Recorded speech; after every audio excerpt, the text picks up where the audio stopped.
Oi, gente, eu, Samuel Straioto, estou chegando para a edição número 288 do Pode Falar, o primeiro podcast de política de Goiás, que é gravado no estúdio da Sagres, na cidade de Aparecida de Goiânia.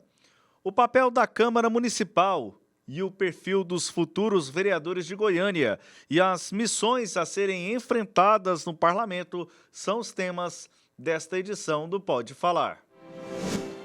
A Câmara Municipal de Goiânia deve desempenhar um papel crucial na formulação de políticas públicas e na fiscalização do Poder Executivo.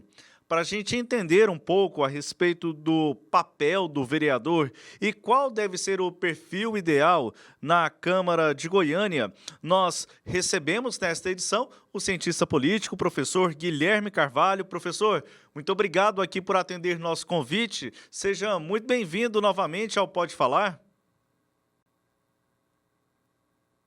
Agradecer pelo convite, mais uma vez da Sagres. Quero agradecer aí a todo o complexo, todo o pessoal de bastidores e cumprimentar a nossa audiência. Vai ser muito bom estar batendo um papo para a gente estar falando sobre a Câmara e outros assuntos. Destacando também que este programa tem a produção do Rubens Salomão, comigo, Samuel Straioto, e excepcionalmente nesta edição, somente comigo, a apresentação. Professor, destacando então, inicialmente, aqui de uma forma introdutória, papel do vereador. A gente percebe, principalmente nesse período de campanha, que esse papel não é tão bem assim assimilado pela população ou até mesmo uma forma utilizada pelos candidatos de que eu vou levar tal obra para tal bairro, eu vou fazer, e aí associando muito a questões do executivo. Aí de uma forma introdutória pergunto ao senhor, qual é o papel do vereador? Olha, Samuel, essa é uma ótima pergunta, porque em qualquer manual básico de teoria do Estado, de ciência política, ele vai te dizer que o papel do vereador é representar a população do município e fiscalizar a gestão.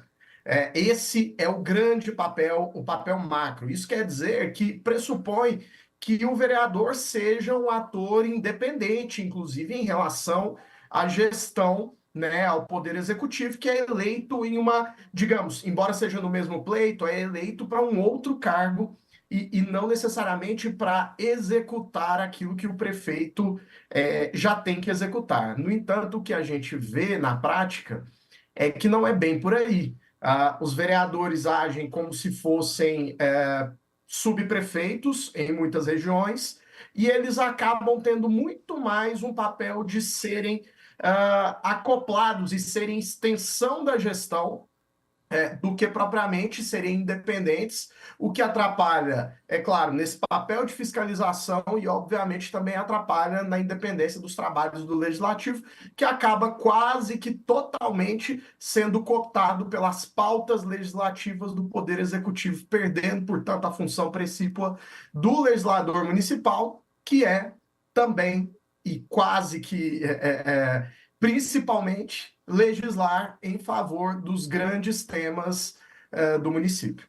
Professor, apenas aqui para exemplificar, não vou citar nomes e também não vou citar a região, mas vou citar o exemplo. E aí, quem acompanha de uma forma mais profunda vai entender, quem não acompanha vai entender o exemplo e o que a gente está falando na prática.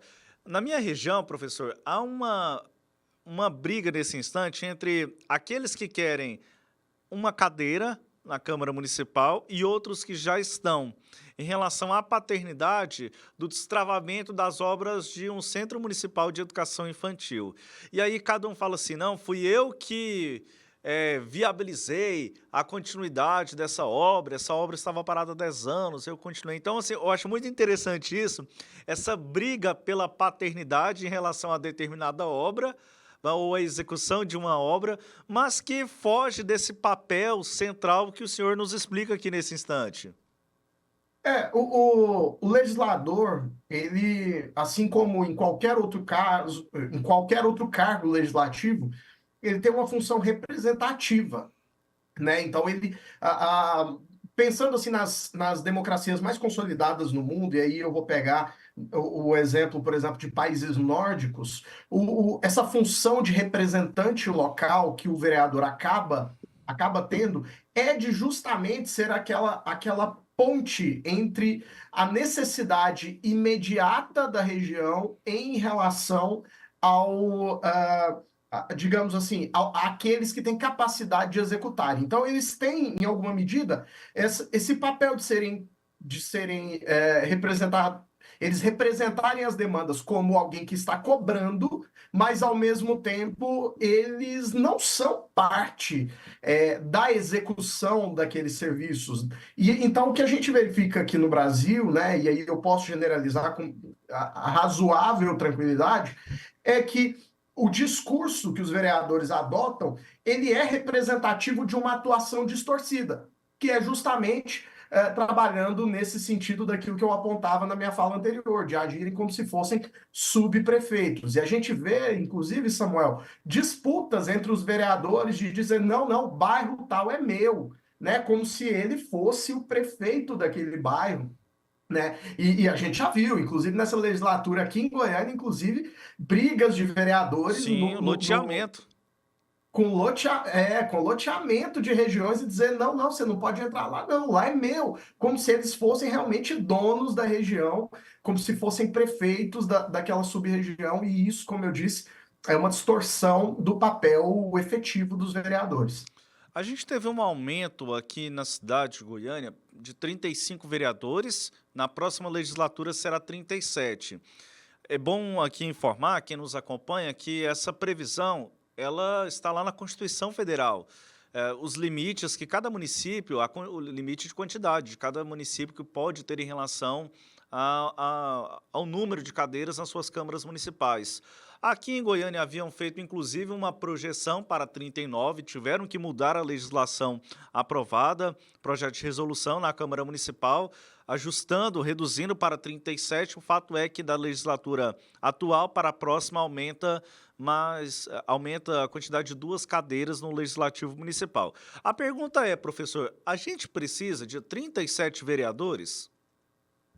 Olha, Samuel, saiu um dado, inclusive eu concedi entrevista a outro meio de comunicação essa semana, justamente comentando sobre essa mudança do perfil do eleitorado goianiense, e que a Goiânia teve um salto, né, quantitativo, e o estado de Goiás como um todo, teve um salto quantitativo na evolução de 11% do eleitorado aumentou da última eleição para cá. Então, assim, pensando em termos gerais, e aí pensando nessa lógica distorcida que a gente falava antes, de uma representação geográfica, por assim dizer, né? Um loteamento geográfico dos espaços que os vereadores constituem, se a gente for tocar a distorção para frente, eu acho que faz total sentido. Porque, afinal de contas, se a cidade está aumentando em número de população e os loteamentos estão crescendo, a gente está vendo, e isso tende a continuar acontecendo com essas reformas, inclusive de plano diretor e tudo mais, a gente vai continuar tendo uma expansão e uma necessidade constante de um aumento de representantes, nessa versão de subprefeituras informais. No entanto, é importante dizer que, se a gente for olhar sobre um ponto de vista qualitativo, acho que não é tão necessário.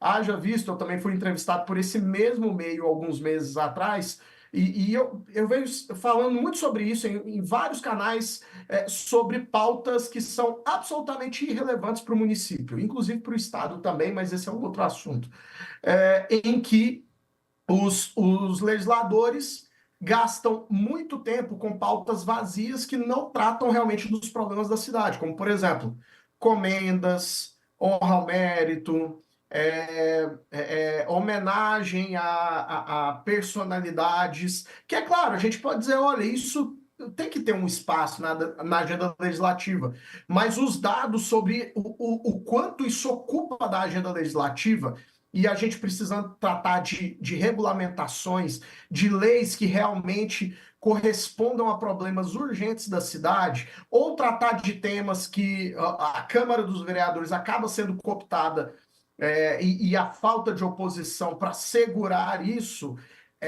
me faz perguntar, será que a ampliação das cadeiras não vai ampliar apenas mais vereadores adesistas a essa mesma forma de fazer política? Porque se a gente for pensar sob esse ponto de vista qualitativo, não faz sentido aumentar o número de vereadores, só para a gente ter mais representantes e mais gente dando adesão à agenda do prefeito de turno.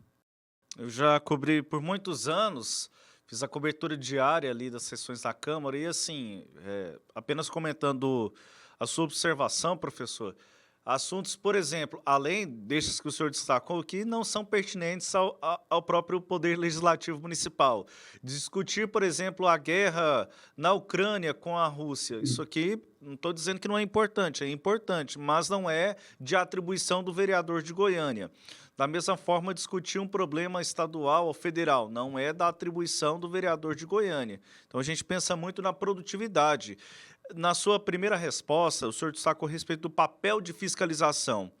E aqui, um assunto que eu gostaria de trazer à análise, essa fiscalização, ela fica muito restrita, não é? Aos vereadores que são da base, e quando eu falo os vereadores que são da base, não me refiro apenas à atual gestão, mas de uma forma geral, aos vereadores que são da base, os que são de oposição e, em muitos aspectos, uma oposição movida por interesses políticos e não pela questão técnica, pelo interesse público em si.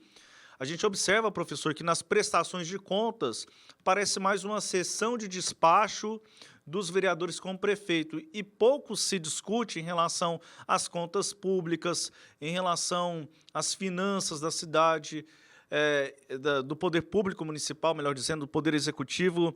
A gente precisa também, nesse instante, olhar se o vereador, se aquele que a gente vai eleger terá condições efetivas de fazer um trabalho de fiscalização, independente se é de base ou se de oposição ao prefeito da ocasião? Olha, eu acho que isso é central, Samuel, porque as condições efetivas para ser oposição são muito, digamos, são muito restritas. Afinal de contas, a dependência, e a gente tem que voltar um pouco no que eu falei também, lá na primeira resposta, é que essa imagem de um vereador que fica entregando obra também fixa na cabeça do eleitor. Então, o eleitor ele também espera essa correspondência. E aí, quando o vereador é eleito, talvez ele seja eleito com um programa de oposição. Só que quando ele começa a ser cobrado pelas regiões que votaram nele efetivamente, ele vai vendo a necessidade de ter acesso a alguns recursos que a prefeitura tem.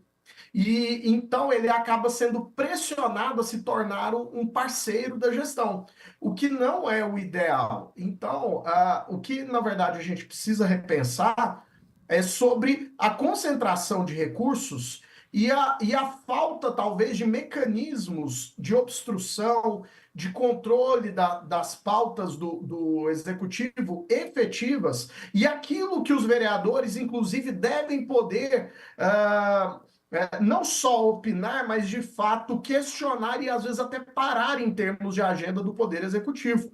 A gente tem visto aí no cenário federal, por exemplo, os deputados tendo muito mais acesso a recursos para, é claro, destinar para prefeitos poderem implementar algumas políticas públicas, o que tornou deputados relativamente com maior liberdade para se descolarem da agenda do Executivo Federal. As emendas hoje aqui a nível legislativo municipal, elas têm um valor muito menor, mas até mesmo para o implemento dessas obras, ele necessita das ações, ele necessita que o Poder Executivo colabore de alguma forma. Ou, quando não, acaba se tornando aí uma parceria um pouco esquisita entre vereadores e associações civis, como a gente vem acompanhando aí em alguns casos em Goiânia. Então, o papel do vereador, eu acho que o primeiro lugar, ele deve ser assegurado àqueles que vão exercer a função para que eles possam exercer com independência. E para assegurar isso, a gente precisa pensar em reformas mais amplas. E aí não adianta a gente também só focar em Goiânia ou só focar em Aparecida, Anápolis, porque o problema é um pouco mais estrutural. São as atribuições dos vereadores, o acesso a recursos que eles têm e a capacidade deles de emendar e, de fato, obstruir pautas é que está em jogo e está impedindo e impelindo esses vereadores a se tornarem adesistas e não independentes, não podendo ter pautas próprias, por exemplo, e representar o que de fato é demanda daqueles que os elegeram. Esse instrumento das emendas impositivas não colabora para confundir mais essa atribuição dos papéis de executivo e de legislativo? Eu acho que é um papel dado, sabe, Samuel? As emendas impositivas, e aí eu vou refletir sobre o instrumento como um todo, não especificamente sobre um caso. Elas foram criadas justamente para dar essa independência orçamentária. E as emendas, elas têm uma função muito clara. Olha, se arrecada muito nos municípios, muito nos estados, mas sobe tudo para a União e não volta quase nada. E aí eu não estou falando só de impostos, não, eu estou falando de tributos corriqueiros. E para voltar, ou tem aqueles que ficam no município e aqueles que ficam no estado. E parte dos recursos acabam voltando como emenda. Antes, o instrumento ele só existia, já que ele existe para resolver uma distorção federativa, ele só existia para aqueles que o Poder Executivo resolvia destinar. E isso fazia com que houvesse ainda mais pressão para que os membros do Poder Legislativo fossem atraídos e cooptados à pauta do Executivo, o que era pior. As emendas impositivas, elas acabaram garantindo ao Legislativo, ao menos, que eles vão ter algum recurso. Agora, como esse recurso vai ser executado, como é que ele vai poder ser desenvolvido, uma interrogação, porque isso faz com que o Legislativo se torne um pouco mais independente, mas ele ainda depende do Executivo, porque é função do Executivo executar. Então, a gente viu aí cenas na última legislatura em Goiânia de constantes bate-cabeças entre alguns vereadores que ainda conseguiram ser oposição e que tiveram acesso a emendas impositivas, mas não conseguiam executar suas emendas ou tinham diversos problemas e acabaram encaminhando essas emendas para associações executarem, porque a má vontade do Poder Executivo para executar esse recurso era grande e não atender a demanda do vereador, justamente porque esse vereador não foi cooptado por essa agenda.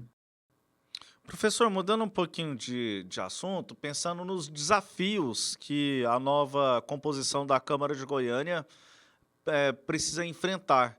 Nos últimos anos, a atual legislatura teve de enfrentar, e aí já uma análise aqui da minha parte, uma análise subjetiva, entendo que não houve um enfrentamento, mas não da maneira efetiva. Por exemplo, o plano diretor, projeto que vinha sendo discutido já há anos, que estava parado, a legislatura atual aprovou, mas em muitos casos, uma ausência de uma discussão mais aprofundada com diferentes segmentos da sociedade.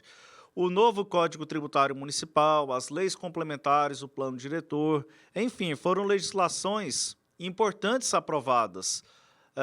Para essa legislatura futura, a gente analisando como um todo, como o senhor vê os novos desafios que a nova composição, a futura composição da Câmara de Goiânia terá de enfrentar?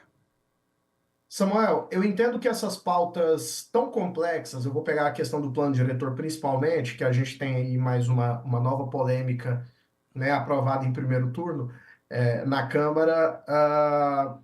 Eu vejo que esses desafios, eles foram superados, não dá para falar que é a toque de caixa, porque isso está na pauta tem muito tempo, mas realmente foram aprovados sem discussão, e isso tinha que acontecer agora, atendendo a interesses patrimoniais. E não tem um outro momento para isso ocorrer, senão agora em um governo sem base popular, um governo extremamente impopular, e que não tem efetivamente a quem prestar contas, já que ele tem uma Câmara que, inclusive, foi uma composição de Câmara que foi a ponte entre esses interesses patrimoniais com haja visto o grande apoio que recebeu nessas votações em relação a essas pautas. Agora, o desafio para a próxima legislatura é saber se o próximo prefeito ele vai ter uma base popular de fato. E o que eu quero dizer de uma base popular é que se é um prefeito que vai ser eleito compromissado com pautas da cidade propriamente. Por que isso ficou parado tanto tempo? É porque nenhum prefeito, apesar das pressões patrimoniais, teria coragem de enfrentar de cara a pressão da opinião pública, tendo de lidar com a questão da popularidade depois, porque todo mundo está pensando em sobrevivência política. O caso de agora foi justamente isso. Um prefeito que sabe que suas chances de reeleição são extremamente baixas, e uma Câmara dos Vereadores que pode se esconder atrás do fato de ser base. Agora, um prefeito, futuramente, que seja eleito por uma base que, de fato, seja popular, que tenha interesses específicos voltados para questões da cidade, de urbanização, de planejamento, de mobilidade e tudo mais, nesse caso, a gente vai passar a ter muito mais dificuldades de ter uma Câmara que consiga fazer avançar tão rapidamente essas pautas e eles vão ter de se confrontar não só com as próprias bases, mas com prefeitos que estejam pressionados por uma base eleitoral, de fato, que seja responsiva para com essas demandas que, de fato, são mais genéricas da cidade e menos específicas desses setores. Professor, para a gente encerrar aqui a nossa conversa, nessa edição do Pode Falar, se a gente for dar um recado aqui para o eleitor, um conselho para o eleitor, nessas próximas votações nós teremos aí o primeiro turno das eleições aqui na cidade de Goiânia, já no mês de outubro, em que estaremos escolhendo não só o futuro prefeito ou prefeita da cidade, mas também vereadores na Câmara Municipal. O que a gente precisa observar para esse cargo tão importante que a gente debateu hoje aqui nessa edição? Olha, Samuel, essa é uma pergunta muito boa, porque eu vejo que às vezes a gente tem dores, as nossas dores diárias, elas às vezes não são, elas não possuem correspondência com o nosso voto, porque por muitas das vezes a falta de debate é tão grande que a gente não sabe o que cada candidato está oferecendo, então a gente acaba votando por afetos, né? Então, o que eu poderia sugerir para o nosso ouvinte aqui é que, primeiro, qual que é a sua dor na cidade? Sabe? É mobilidade, é limpeza urbana, é planejamento, enfim, é educação, é saúde, o que que é especificamente? A segunda coisa é cobra do candidato uma posição sobre isso, uma posição clara. Hoje nós temos redes sociais para fazer isso. Hoje, cada vez mais, os candidatos eles têm que ser responsivos pelas redes sociais. Vamos cobrar debate, vamos descobrir o que cada candidato pensa, o que ele tem de propostas claras, que possam ser executadas em tempo exíguo, não essas obras faraônicas que a gente tem visto aí na cidade, paradas há quase uma década, né? Tô mencionando o caso do BRT aqui para quem não entendeu. E aí? Como que você vai resolver o problema de mobilidade na cidade? O que a gente vai fazer? A gente vai investir em mais sinaleiro? Goiânia é uma cidade que está parada, gente. A gente não avança 2 ruas sem parar em 3 sinaleiros. Será que isso é inteligente? Será que a cidade realmente tende a continuar? Ela está para parar. Será que ela vai funcionar daqui a 4 anos? E essas são dúvidas muito pertinentes, que são dores que eu estou trazendo aqui, mas que talvez as suas possam parecer com as minhas ou não, e que eu, como eleitor também, tendo a cobrar as pessoas que vêm me pedir voto. O que você pensa sobre isso? Qual que é a sua pauta? Qual que é a sua agenda? Será que isso está em linha com a minha dor na cidade? Então, reflitam sobre isso e votem conscientes, porque no mínimo, no mínimo, no mínimo, o seu voto vai refletir nos próximos 4 anos, ou talvez até mais, a depender de se você votar errado. Então, vote consciente e tenha paciência e calma para decidir o seu voto. Tire um pouco o afeto do coração e vote com racionalidade. Professor, muito obrigado pela participação mais uma vez conosco aqui no Pode Falar. Até uma próxima oportunidade aqui com a gente. Certinho, Samuel, eu que agradeço. Um abraço a todos aí da Sagres e aos nossos espectadores e até uma próxima oportunidade. Nós conversamos aqui nesta edição do Pode Falar com o professor Guilherme Carvalho, cientista político e professor da área de Relações Internacionais na PUC Goiás. A gente fica por aqui nesta edição e convidamos você a nos acompanhar nos tocadores de podcast, também a rever as edições anteriores do nosso canal no YouTube. Nos acompanhe. A cada semana tem uma edição nova do Pode Falar para você. Tchau, gente. Até a próxima semana.